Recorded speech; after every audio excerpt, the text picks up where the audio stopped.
Hey guys, this is Yoda. In this video, we're gonna review the leaderboard a little bit and then update the tier list.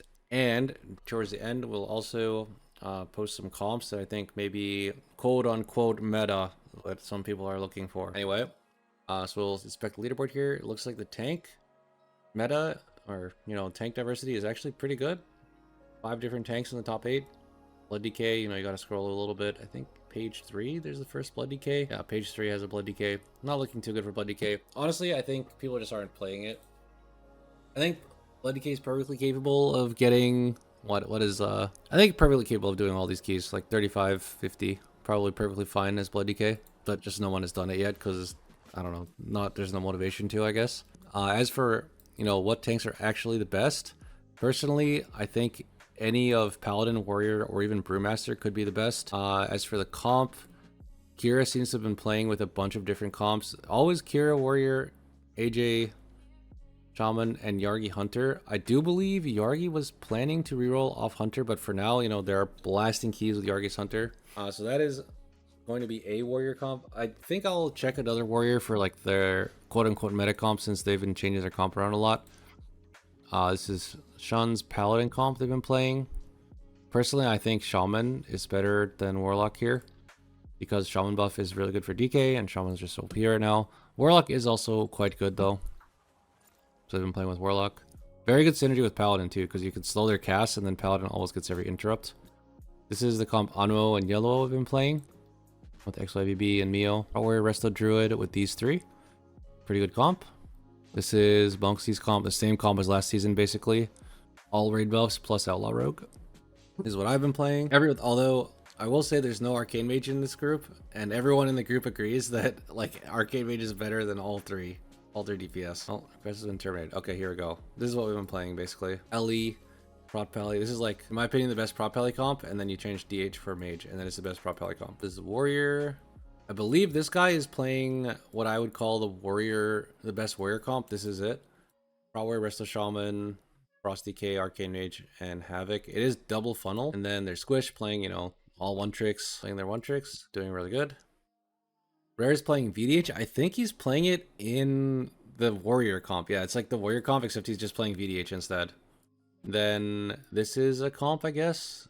It's still early in the season, so people aren't like fully like playing very specific comps. Yeah, I think this is a pretty established comp. There's multiple groups playing this now, and I have a feeling Kira's group will also be rerolling to this. Arcane Mage is just so OP that like even with a Prot Warrior buff in the group, you still want to play Arcane Mage. It's like that broken. Okay, anyway, after inspecting that, we are going to go to the tier list. So, in my opinion, the fact that Arcane Mage is played in like most Prot Warrior comps means that Arcane Mage is just way too OP. It is the only S plus tier spec. I've been saying this since BTR. Nothing has changed. It still belongs there. I have swapped VDH down 1 tier. I think one thing that VDH is missing a little bit is damage. Right before PTR released, they made it so that the keys were much easier to survive and harder to like meet the timer.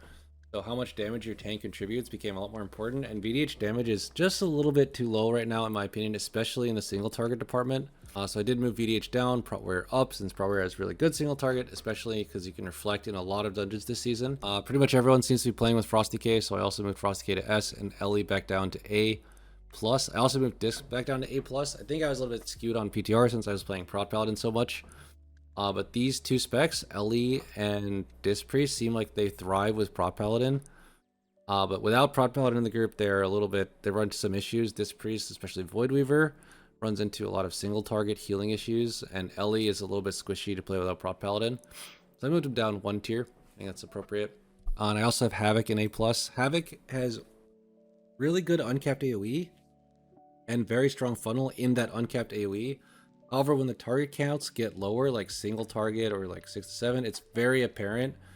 The weaknesses become much more apparent compared to like an Arcane Mage, who is doing basically the same funnel, maybe slightly lower on like really big pulls, but like on 6 to 7, they're just doing like almost the same or the same funnel and higher overall. And they're not squishy, and they're ranged. So I don't think Havoc and Arcane deserve to be anywhere near the same tier right now. For the healers, Resto Druid, Resto Shaman, as we saw pretty much. At the top, Resto Shaman is played in most comps. Resto Druid is still played quite a bit though. We did see a Warrior Resto Shaman comp or Resto Druid comp as well near the top of the leaderboard. Most of everything else is just in A tier. A lot of the specs in here do very high overall, like War Destro Lock, both Hunter specs. Acid Rogue even do extremely high overall, but they don't have raid buff or they're missing something, so that's why I have them in A tier. Acid Rogue was really hyped before the patch went live. However, there is apparently some sort of bug going on with them where they do like 10-ish% lower damage and it's actually lower on the funnel target. And they also still suffer from low single target, which is what we noticed on PTR. Like they're basically doing tank damage when it's pure single target, which is a massive weakness. Like let's say you gain 1 minute in the key because you killed the funnel mobs faster, and then you get to a boss and you lose 1 minute because the boss is 1 minute slower. Like it's not worth it at that point, right? Also worth noting, very recently, Fury Warrior got a hotfix buff to their tier set. Quote-unquote bug fix, but at this point, who knows what even counts as a bug if we're just calling it a buff. I heard 11% in AoE, which is very good. Unfortunately, it is still Fury Warrior, so you're kind of like limited with what comps you actually want to play with. But Fury definitely does really good damage right now. I would move it to A+, it's just that it's kind of restrictive what comps you actually want to play with. Everything else, you know, is kind of like a similar power level, although we are kind of waiting for class tuning. We didn't get any class tuning after RBF. It's kind of expected that Warlock might get a small nerf, Boomy might get a small buff, maybe Arcane would just get nerfed a little bit, who knows. But yeah, this is kind of where I put all the A tier specs. B tier is basically just everyone else. Blood Decay, we saw like no one is pushing on it. Haven't seen any Holy Priest recently. There's a couple Mistweavers, but mainly it's one tricks. Not anyone actually fought on rerolling. Same with Windwalker. I don't think anyone's actually playing AUG and high keys. Frostmage we have in B tier, mainly because of the extra advocacy you get from playing with Frostmage. Like they randomly root mobs, which means if you're doing an AoE knock to stop the mobs from casting, and they're rooted, then that knock just cancels and the casts go through, so that really sucks. They also can't control their slow, which really sucks.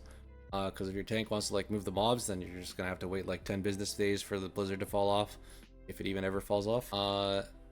Surf Hunter, I think, would be a little bit higher. The main problem with Surf Hunter is that it's just a melee without a raid buff. So you're competing with like classes that do basically the same damage, but they also buff the whole group, and they're also not as squishy. Well, I wouldn't say they're not as squishy, but they buff the whole group, which is the main problem with it. And range classes, of course. Enhance, it's kind of a sad story. They were looking really good at the start of PTR, but they just got nerf after nerf after nerf, and they never got compensation buffed enough in my opinion. So LE is significantly stronger this season than Enhance in my eyes. Alright, so that is the tier list as I see it right now, basically after looking at the leaderboard a little bit. Now we're going to go over some comps. So this, in my opinion, is the best Prot Paladin comp. Resto Druid and Disc Priest both pair really well with Prot Paladin. I could see the Druid being swapped around for Priest in a couple dungeons. Disc Priest definitely does higher overall damage than Druid, especially if you count PI, like countering Mark, basically. But for now, I'll call this like the better comp for a baseline, like all the dungeons together. You have the Arcane Mage and the Frost Decay. I see a lot of comps playing Arcane Mage and Frost Decay. That is because those two specs are probably the two classes are probably the two tankiest classes right now in Mythic Plus. And it really helps to have two tanky classes, because then the third guy can just get babied, basically. Like in this comp, the Ellie Shaman would just be getting Spell Ward and Sack off cooldown. This is another comp. I believe this comp will do higher damage, like higher capped maybe even than the Prot Paladin comp. But it is missing like certain things, obviously, that Prot Paladin brings to the table. Like you might not be able to do as high of a key. It might be hard to survive higher keys, but you definitely have the time. You'll definitely be faster in those hierarchies, mainly because Warrior does really good single target, and this comp has better raid buffs. It has a Shaman buff covered, and Chaos Brand and Druid buff are like kind of very close to equal, but they just have Battle Shout, whereas Paladin team obviously just has Diva Aura. And then this is the classic Fizz comp that people have been playing with Brewmaster. Fury Warrior did recently get buffed, and this comp was really competitive even last season. And Brewmaster and Resto Shaman both are much stronger than they were last season. So this comp is definitely something to look out for. I could also see it being played without Outlaw Rogue, and with like a Hunter or something. Or maybe even with Arcane Mage. Arcane Mage is so broken. Or Havoc DH too, could see that. If I was playing VDH, this is probably the comp I would look for. Potentially Moonkin over Destrolock. But the AoE stops are actually kind of difficult this season with the Moonkin. because there's so many mobs that require like single kicks. It's not like a bunch of casters that all just spam. It's like one caster. It's like four casters, but then two of them only need to be kicked every 15 seconds. So then two of them are spamming. So it's like kind of a harder profile to deal with for VDH and Moonkin. So I think Destrolock is actually a pretty good addition to this comp. Or you could just play VDH like with any of these comps and it'd just be a little bit worse. Also worth noting, none of these comps are like set in stone. This is just what I see as like quote unquote the best. But obviously like the third spec here, or even the tank or the healer, could be changed for something else, and you just make the comp work pretty easily. I wouldn't say, you know, other than Arcane Mage and DK, I would say the other spec is like not nearly as necessary in all of these. Especially like this comp, you could play Havoc instead of LE. This comp, you could play like whatever instead of Havoc. Like Rogue, you could play. I've seen Red Paladin. I've seen Red Paladin instead of Mage, but I don't know if that's that good. I've seen Feral Druid in here. Seen a bunch of variations, but in my opinion, this is the best variation of the comp.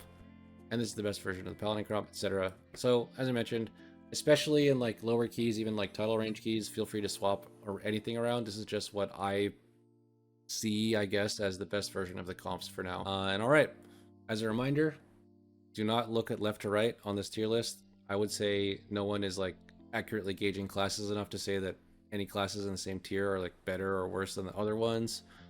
And also, obviously, for your weekly keys, you don't need to get meta or even the best comp. Just invite people who are competent and you'll get it done.